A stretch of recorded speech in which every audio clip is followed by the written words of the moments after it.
Hello gang, welcome back to my YouTube channel. My name is Karabo Sithole, and in today's video we are going to be doing conditional probability. So just to make you guys understand exactly what conditional probability is, we are looking at the probability of an event occurring, taking into consideration that another event has already occurred, right? So I'm just gonna have this sheet here before we get into our notes. So I'm saying that conditional probability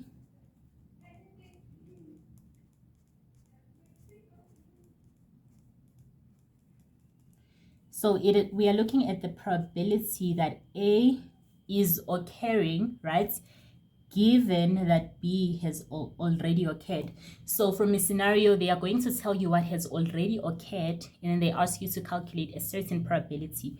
The probability that we are calculating here is the probability of A, but we are also considering the fact that B has already occurred. So that's how you read it. The probability we are calculating is the first one, given that another event has already occurred, right? So meaning that the two events are dependent of each other, right? The probability of A is dependent on what occurred in event B, right? So for example, let's look at the probability of rolling a die, right, and a coin. Let's just say you're rolling a die and a coin, right? And they tell you that you tossed a coin, then you got a head. So you're told what has already happened. So you tossed a coin and you got a head, right? So this is what has already occurred. Right? So we're looking at what has already occurred, right? But what are we calculating? Calculating the probability of getting a 6. So probability of getting a 6 given that you got a head.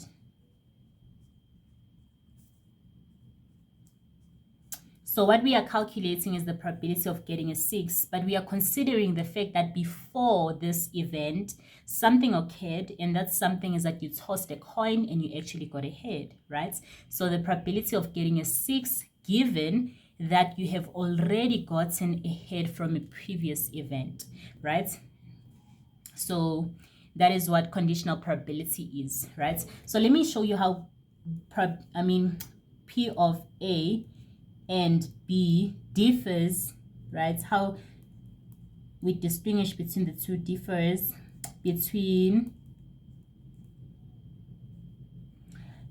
from how the probability of A and B differs from the probability of A given B. So when we're looking at the probability of A and B, we are considering the fact that both events are occurring, right? So we're looking at the probability of event A occurring now and event B occurring now. However, when we are looking at the probability of A given B, we are looking at the probability that A occurs now, but B has already occurred. B has already occurred in a past event. So I hope you guys are actually getting it, right? Okay, so I just wanted to explain the notation and how you guys differentiate between what is occurring now and what has already occurred. A, which is the first thing that comes, right, is the probability we're calculating. It is what is occurring right now. Then B is what has already occurred, right? So from any given scenario, you need to be able to actually point out what has already occurred, because the probability of A given B is not equal to the probability of B given A. So if you mess this two up, you're going to get everything wrong. So make sure you are able to differentiate between the probability you're calculating and what has already occurred. So I hope that helps you guys. Okay, so let us look at a way of representing conditional probability. So remember, we're looking at the probability that something occurs, but it depends on what has already occurred, right? So hence the name conditional probability. I will repeat. We're looking at the probability that something is going to occur, right, depending on what has already occurred. we're looking at the probability of A occurring depending on the fact that B has already occurred, right? So we represent such information on a time diagram, right? So I'm just going to explain how you use a time diagram. So let us say the first thing that you have on your time diagram, so these two branches that you have, A and not A, the first ones, the way you start, that is where you have unconditional probability, meaning that event A and B are independent of each other. They are unconditional of each other. They do not influence each other, right? So where you are starting, right here, where you're starting, this is where you have unconditional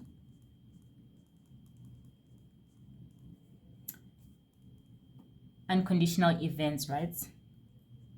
Events. And then anything that occurs after the initial one is dependent on what has already occurred. If you look at it, these two branches, nothing occurred before these two branches, right? So meaning that these are unconditional events, but anything that occurs after these two events have occurred is dependent on what has already occurred, right? So anything that comes after A and not A is what we call conditional probability. Now, probability, right? So let's make an example. Another thing I want you guys to know with tree diagrams is that they should always add up. They should always sum up to 1. So if we had a 0.5 here, we should have a 0.5 here, because 0.5 plus 0.5 should give you a 1, right? So that is one thing you guys should actually note down. That is something you guys should actually note down, right? So, okay. Let us look at these two. So so another thing that I want you guys to understand is that remember that what occurs after here is conditional probability. So it's the probability that I get a B given that I've already gotten an A. So it's probability of B given A, right? And then it's going to be the probability of not B given A. It always helps to write your probabilities like this, because when you go on to apply them on your bias theorem, then you are actually able to do so, right? Let's continue. So the probability of B when you're moving from the branch that says not A is going to be the probability of B given not A, probability of not B given not A, right? So you guys, I hope you guys are still fine.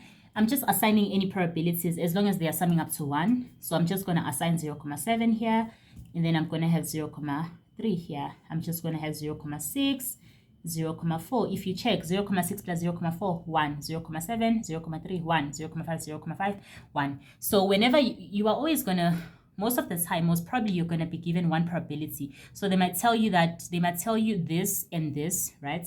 As well as this, but you can work it out because this plus this should give you a 1. If you're given one of the two branches, you can work out the other, is what I'm trying to get to. So it's very important for you guys to see, right? And most people think they understand this, but they tend to forget it during tests. So please make sure you pay full attention to what I'm saying, right? So when we are looking at the probability of B given A, it is not this times this. It is only this segment. Because remember what I said, where is A starting from? A is starting from scratch, right? So nothing occurred before A, so unconditional probability. Where is B starting from? B is starting from A, right? And not B is also starting from A. So meaning that when I translate that into my notation in probability, I will say that the probability of B, given that A has already occurred, so the probability that I have here, this probability, is B given A, and this probability is not B given A, not the product of the two. When you're now looking at the product of the two, you are actually finding the intersection between the two events, right? So let's just write down our outcomes. So for the first one, we are saying that the probability of B given A is equal to only this part. This is so important. It's only this part. It's not the product of these two, right? So it's 0.7, right? And then the probability of not B given A is only this part, which is 0.3. And then the probability of B given not A is only this part, which is 0.6. And the probability of not B given not A is also equal to 0.4, right? Okay, so when you take this times this, now you are using the intersection rule, right? So there are important formulas that I want you guys to know, but let's just write our probabilities, right? So you also have the probability of A, which is what we have right here, right? Which is 0.5. And you have the probability of not A, which is equal to 0.5 as well, right?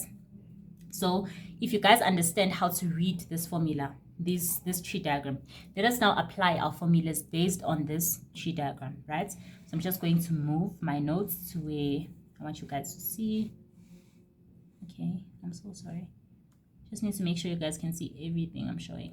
Okay, so I hope you guys noted down what I had before, because I'm sure it's not showing. So the formulas that you guys need to know in conditional probability, which will most probably be given, are these ones. Probability of A given B is equal to the probability of A and B over the probability of B, right?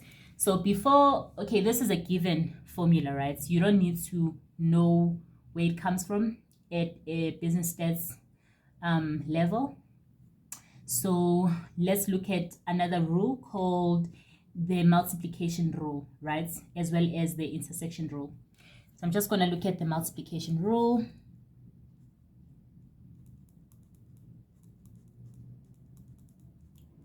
So the multiplication rule, right? So when you're finding the intersection, so remember, this is intersection, it means multiplication, right? This is union, it means addition, right? So what we are looking at right now is the multiplication rule. We are looking at the intersection.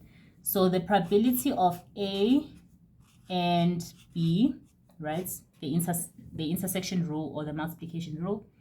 I'm so sorry, the multiplication rule says that the probability of A and B is that you will take the probability of A and you will multiply by the probability of B given A. B given A, right? So if two events are not independent, if they are conditional, this is the multiplication rule that you use, right? So the probability, or it can also be written as A. Remember that 2 times 3 is the same as 3 times 2. So the probability of A and B can also be written as the probability of B times the probability of A, given B, right? So this is the multiplication rule. It will also be in your formula sheet, so you guys don't need to worry much about it. But let us now use the multiplication rule as well as the intersection rule to prove or to extend this. So this is the multiplication rule. Let me just note it down. So this is the multiplication rule, right? So let us look at the intersection rule.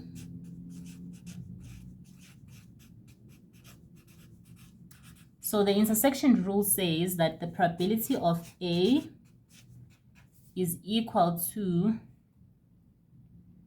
the probability of A and B plus the probability of A and not B, right? So it says that the probability of A is equal to the probability of A and B plus the probability of A and not B, right? So this is an equation, right? So you can work around the equation to solve for whatever you want, right? So meaning that I can actually extend this formula to something that they call Bayes' theorem, right? With 2 events. So I'm just going to show you guys so that you don't get confused on whether you should use the basic conditional probability rule or the Bayes' theorem, right? Because if you understand where it comes from, then maybe you'll actually be able to work it out, right? So probability of A given B is equal to, they are saying the probability of A given B according to the basic formula, it is probability of A and B, right? So what is A and B? this is intersection, meaning that I need to use the multiplication rule because that's what gives me probability of A and B. So in multiplication rule says probability of A and B, which is what I'm looking for, it is equal to the probability of A.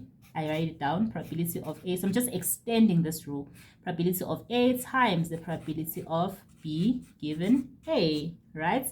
Over the probability of B. For the probability of B. But what does the intersection rule say? The intersection rule says the probability of A is equal to the probability of A and B plus the probability of A and not B, right? So that means that I have to make my A my B. So I'm just going to rewrite what I had here. So it's going to be the probability of A, right, times the probability of B given A. But now I need to substitute the B.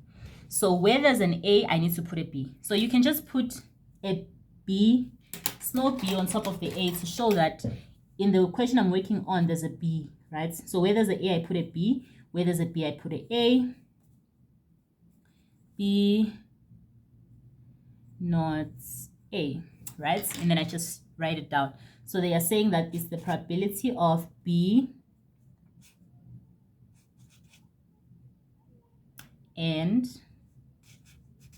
A, right, plus the probability of B and not A, right? But remember, what do these two give me? They give me the intersection rule, right? So no, they give me I can use the multiplication rule to expand it even further. So I'm so sorry. So this is where I'm trying to get it. So that you have the probability of B and A, right? I'm just working with the denominator that I had, plus the probability of B and not A, right?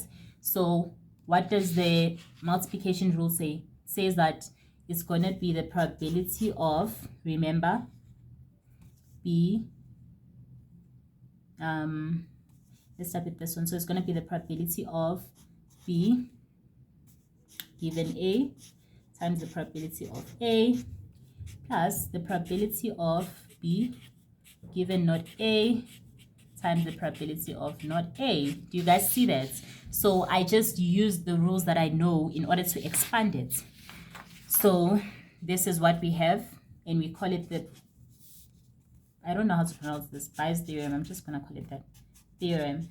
So that's how the Bayes theorem comes about. It's expanding the conditional probability using the intersection rule as well as the multiplication rule.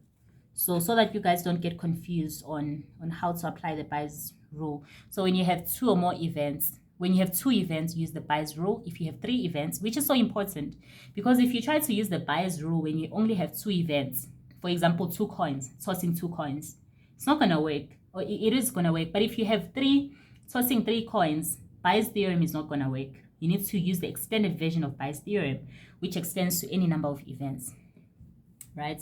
So Bayes theorem says, which is what we just proved, probability of B given A times the probability of A. Do not worry about the proof. I just wanted to show you how it came about.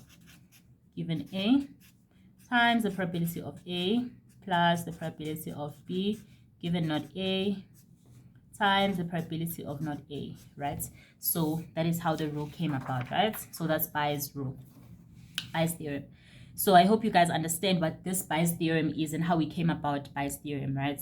We just expanded the conditional probability rule using intersection rule as well as multiplication rule. We just substituted where we could and came up with Bayes theorem. So I hope you guys understand this whole concept of Bayes theorem. So what else you guys need to know? Oh yes, multiplication rule. So remember, this is the multiplication rule. Probability of A and B is equal to the probability of A times the probability of B given A.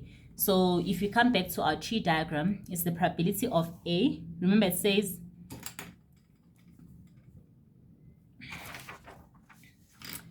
so multiplication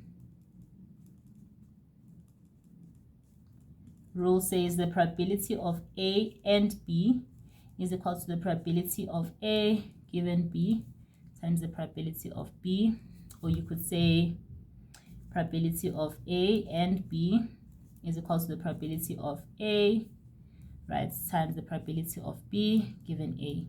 Remember, 2 times 3 is 6 and 3 times 2 is still 6.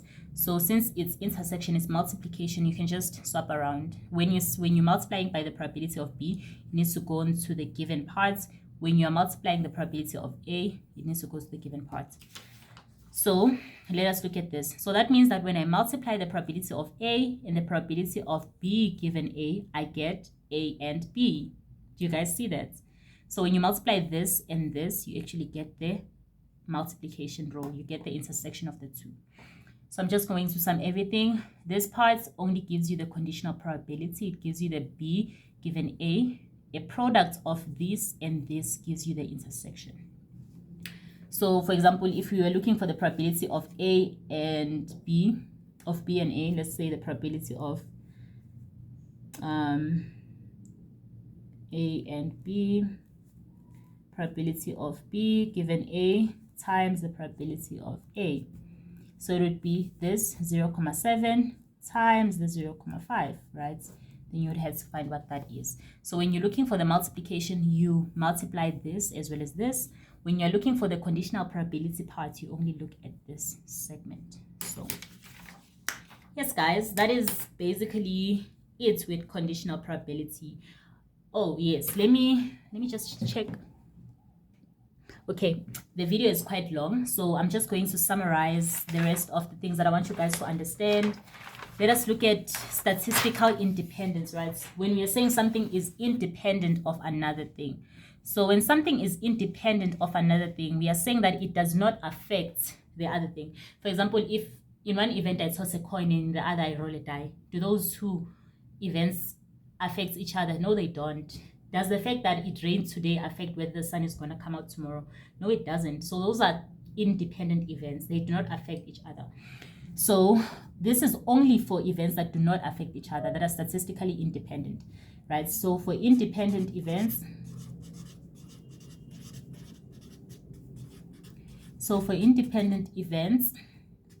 the probability of A, right, and B. Okay, let's use the multiplication rule. What does it say? It's probability of A times the probability of B given A, right? But there's another concept I want you guys to understand. What does the probability of B given A mean? It means the probability of A and B over the probability of A, right? So we are saying that the probability of A and B over probability of A, right? So what you guys need to understand is that when things are independent of each other, so when we're looking for the probability of B, given that A has occurred, does it matter whether A has occurred or not? No, it doesn't. So if that's the case, then it means that this is not going to affect what happens here. So this is just going to remain probability of B, right? Let's look at the probability of A given B. In statistical independence, when the events are independent of each other, does B affect A? No. So A is just going to be what it is. So it's just going to be probability of A. So knowing this, right, with statistical independence,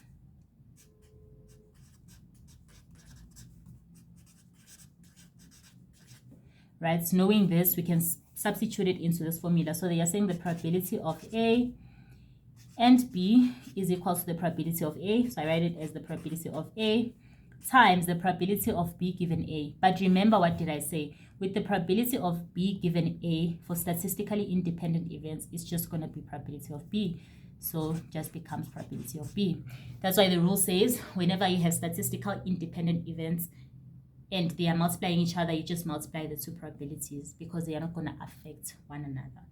So I hope you guys understand, and I hope I did not leave anything important out. So when you have 3 or more events, use Bayes' theorem with 3 events. It's named as that in your formula sheets. If you only have 2 events, use the normal Bayes' theorem. If you only have 1 event, use conditional probability theorem, right? So please don't forget to comment, like, and subscribe. Bye, guys.